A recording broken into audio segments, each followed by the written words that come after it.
I used to deliver pizzas for a small shop in Arlington, Virginia. Not a big town, but boring enough that you have to make up stories to get by. The shop was on the corner of Lee Highway. The sign was old, the red light was dim, and the smell of baking dough lingered on the walls. I worked the night shift, from 6 in the evening to 2 in the morning. When I first started, I thought it would give me time to think, make some money for school, and avoid talking to anyone. But the night shift in Arlington was unlike any other. It was too quiet. So quiet you could hear your own heartbeat at the stoplights. It was a Friday in late November, and it was starting to get cold. No snow, just a thick fog blanketing the roads. I had just finished delivering an order downtown when I got a call from the shop. The receptionist's voice was steady. "Here's another order for you. It's the end of the shift. 2 large pizzas, a bottle of soda. The return address is north."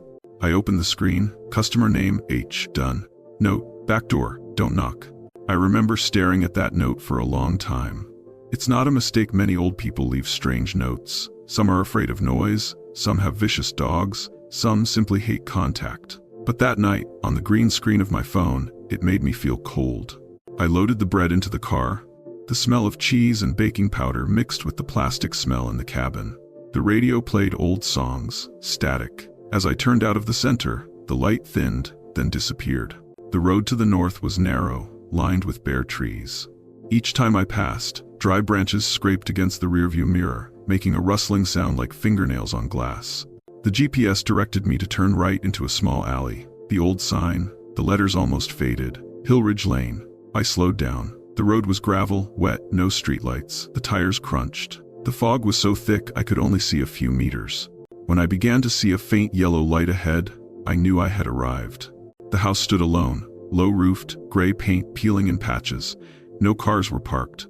The windows were dark, the curtains drawn. The only porch light flickered, flickering as if about to go out.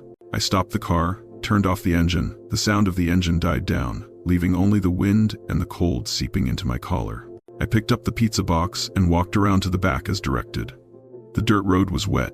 Rotten leaves stuck to the soles of my shoes. The back door was wooden, peeling paint, rusty hinges. I knocked softly, my voice trembling slightly with cold. "Pizza delivery here." No answer. I knocked again. As I was about to leave, the door opened a small crack. A faint yellow light shone in, and I saw a thin, pale hand resting on the edge of the door. The fingers were long, the joints were rough, the veins were prominent. A thin, hoarse male voice rang out.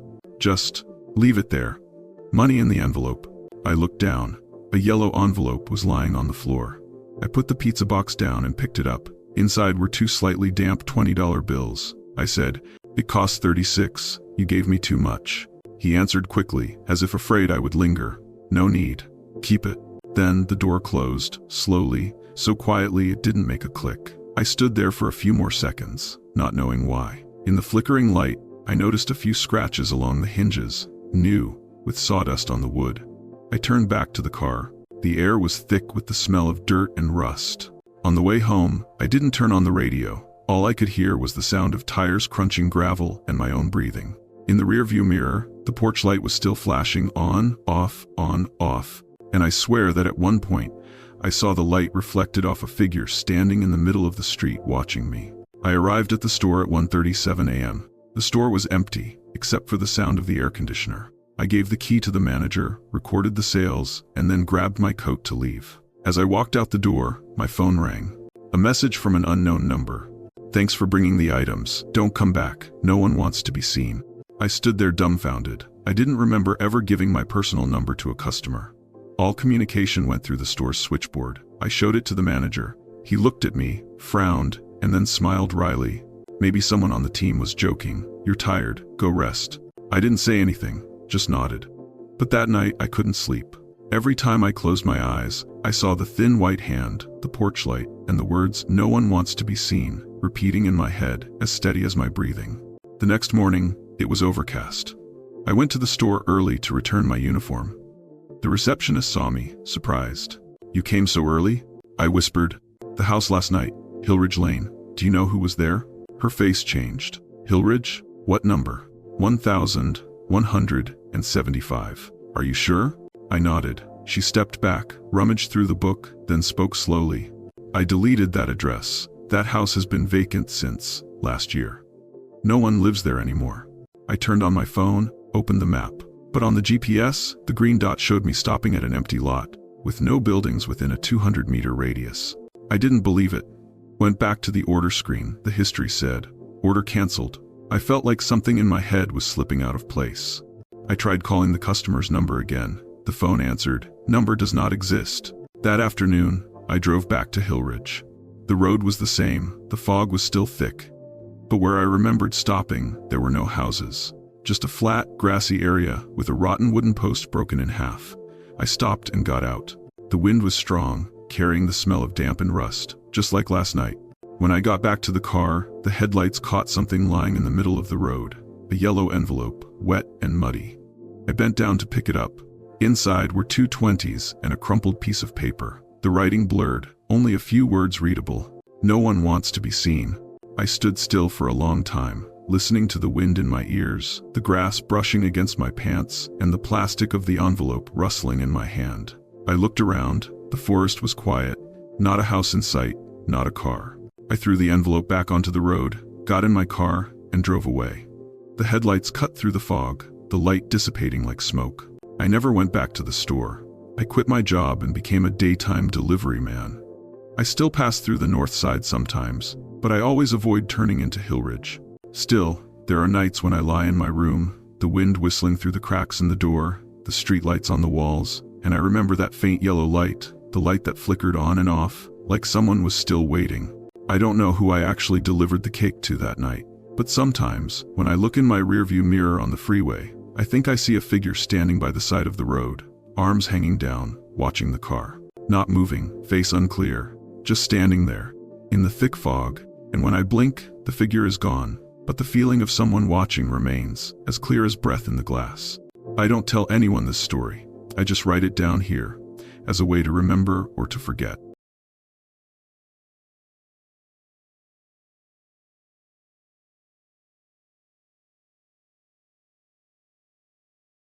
I started my night shift later than usual that night. The pizza place I worked at in Springfield had only 2 delivery guys, me and a guy named Tony. But Tony was sick that day, so I had to do his share. It had been drizzling since 9 p.m., and by midnight, it had turned into long, cold streaks that whipped against the windshield. I sat at the counter, watching the clock tick to 2:15 a.m., hoping the night would end soon. Then the phone rang. The cashier put the receiver down and said quickly, "Another order, you want? Not far away." I asked, "Where?" "South Suburbs, Lynch Creek Road, 84, they want it now." I sighed. It was just me. If I refused, the order would be canceled and I would have to report to the manager the next morning. So I grabbed my coat, took the pizza, and wrote down the order. Cash, side door, main door is jammed. I started the car. The rain pattered on the hood. The whole city slept. The streetlights reflected off the water, reflecting back into the windshield like someone staring at me. I turned on the radio, but it was just staticky, then off. The smell of warm bread in the cabin made me feel a little safe. The road to Lynch Creek was long and narrow. There were low houses on both sides, iron fences, and dark front yards. When I reached 84, the clock read 2:56 a.m. Ahead of me was a small house, with a tin roof and porch light still on. The windows were closed, not a sound. I turned off the car, opened the door, and the sound of cold rain poured in. I walked around the side of the house as I had noted. The side door was low, with only a round bulb hanging from it. I knocked twice. "Pizza delivery." No answer. I knocked again. After a few seconds, the door opened just enough for me to see a single eye peeking out through the crack. The man's voice was hoarse and small. "Put it on the steps." I left the money under the flower pot. I looked down, and there was indeed a wet envelope at the foot of the flower pot. I said thank you, bent down to pick it up. But at that moment, the dim light let me see behind the man was the shadow of another person, standing in the dark room, face unclear, but taller, and bowing his head. I stood up, about to ask if they needed anything else, when the door closed, the sound of the lock clicking dryly. I looked back at the envelope. The right amount, not too much, not too little. When I turned to the car, I heard a small voice coming from inside the house, not clear, just like 2 people whispering and arguing. I turned to look, and saw the window curtain move slightly. I got in the car and drove away. About 10 minutes later, when I stopped at the intersection, my phone lit up. A text message from an unknown number. "Have you finished delivering it yet?"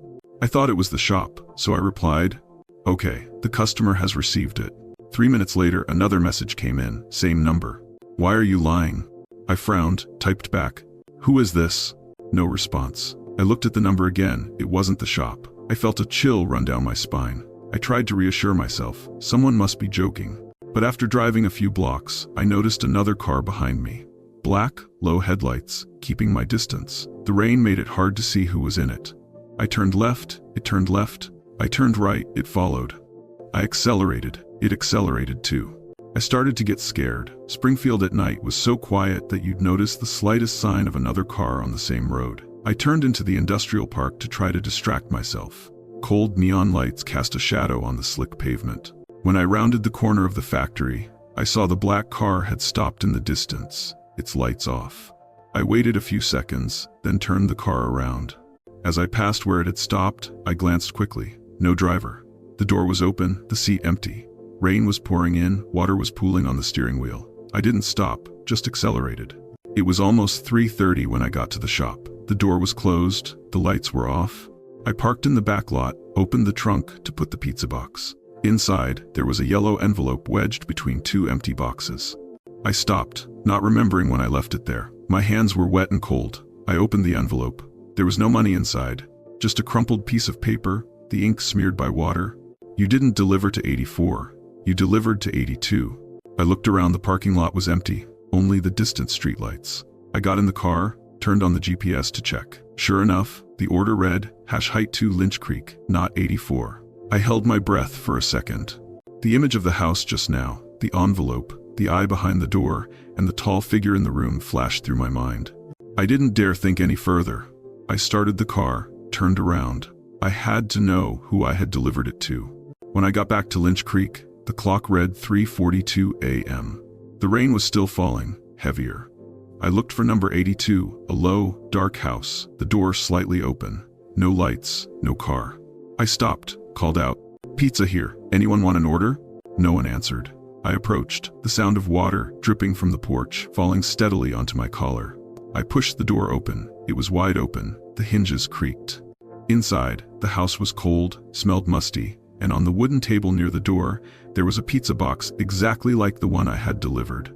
I walked back, looked closely. The box still had the store's sticker on it, unopened. But on top, in black pen, someone had scrawled a line, "You're late." I stood there, stunned. Inside, the room was dusty, the walls cracked and uninhabited. I could hear the wind whistling through the back door. When I turned around, the black car from earlier was parked right in front of the house, its headlights on. I couldn't see who was in it, but from the driver's side window, a white hand slowly raised, as if waving. I backed away, walked quickly, and then ran. As soon as I got in the car, the other car's headlights went out. I didn't dare start the engine, just sat there, listening to my heart pounding and the rain hitting the hood like 1,000 tapping fingers. I left the area near dawn. When I got home, I turned on my phone. All the messages from unknown numbers were gone. My order history was also empty. I texted the cashier to ask for the Lynch Creek order again, and she said, "What order?" I closed at 2 o'clock. I didn't know what to believe. But 2 days later, the local paper ran a short story. Male body found at abandoned house at 82 Lynch Creek. Police believe the victim had been dead at least 2 days before being discovered. They didn't name him. I quit my job shortly after. I sometimes wonder who I actually delivered the cake to that night. And if it wasn't the customer, then who was the recipient I saw through the crack in the door? And what did they want me to see? Now, when I drive at night, I avoid looking in my rearview mirror. But no matter how hard I try, I can still see in the red light behind my car a figure sitting in the back seat, motionless, as if waiting for me to turn around.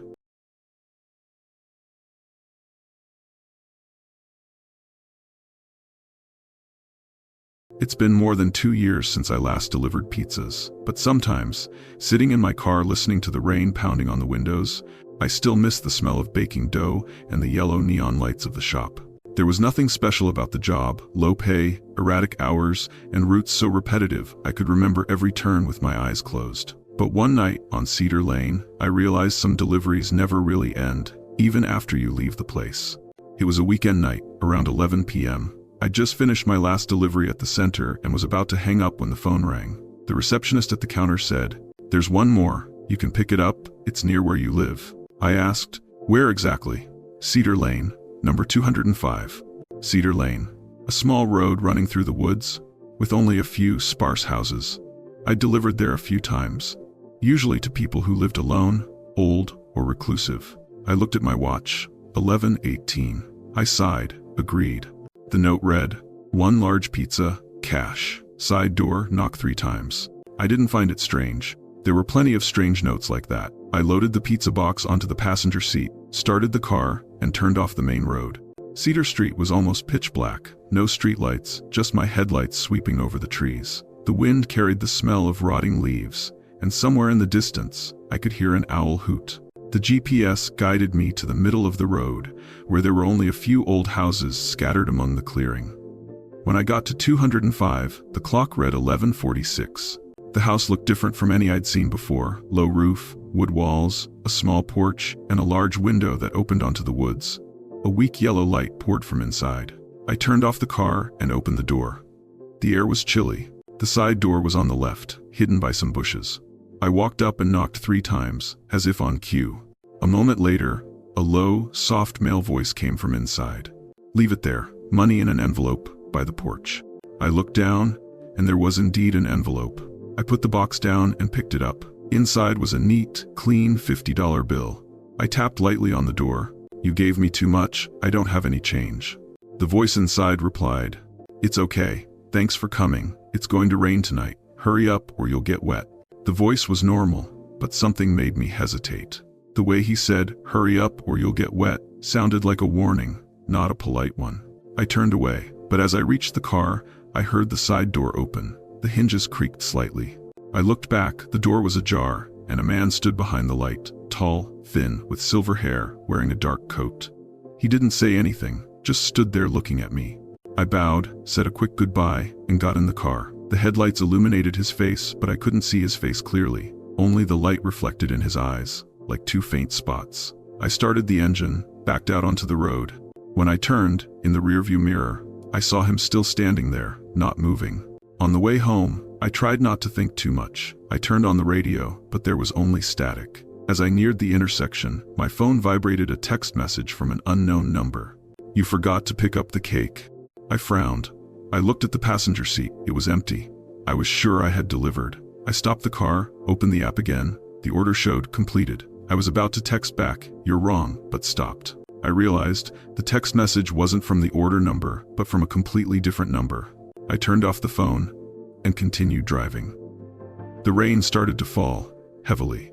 I turned onto the small road leading home. When I pulled into the parking lot, I looked in the mirror and my heart sank. A pizza box was sitting on the back seat. I remember clearly, the back seat was empty when I left. I turned off the car, sat still, listened to the rain pounding on the hood. Part of me wanted to not look back, but I reached out and opened the lid. There was no pizza inside, just a folded, wet piece of paper, scribbled in ink. "You shouldn't have turned left at the intersection." I looked around, only the rain and the dim lights. I opened the car door and ran into the house. I didn't sleep that night. The next morning, I went back to the shop to return the car. The receptionist jokingly asked, "Did you go well last night?" I just said, "Fine." Only, the customer at Cedar Lane was a little strange. She stopped, looked at me. "Which Cedar Lane?" "Number 205. There was no such order in the system. I froze. I opened my phone. The order history was blank. I tried to pull up the route map again, but the GPS showed that my last trip had stopped somewhere in the middle of the woods, with no address. I kept quiet. That night, I drove towards Cedar Lane, just to double check. The road was empty, foggy, and windy. I drove slowly, with my headlights on, but where I remembered was 205. There was only an empty lot, tall grass, no sign of a house. I got out of the car. The light swept over the old, tilted wooden sign. The letters were almost all faded, but I could still make out some of the remaining white paint, CETA, and then it was burned. I went home. A week later, I quit my job. I didn't tell anyone about it. I thought, if I kept quiet, it would go away. But 2 months later, on a rainy evening, I received a small package in the mail, from unknown. Inside was a small, empty pizza box and a piece of paper. The handwriting trembled. "Thank you for coming. Keep the remaining money." No envelope, no money, just the handwriting and the musty smell. I never ordered food at night again. But sometimes, on rainy nights, I would see the old delivery truck drive by the block. The headlights would shine in my window, and for a brief moment, I could swear I saw a thin, gray-haired man sitting in the back seat, holding a pizza box, looking straight at me.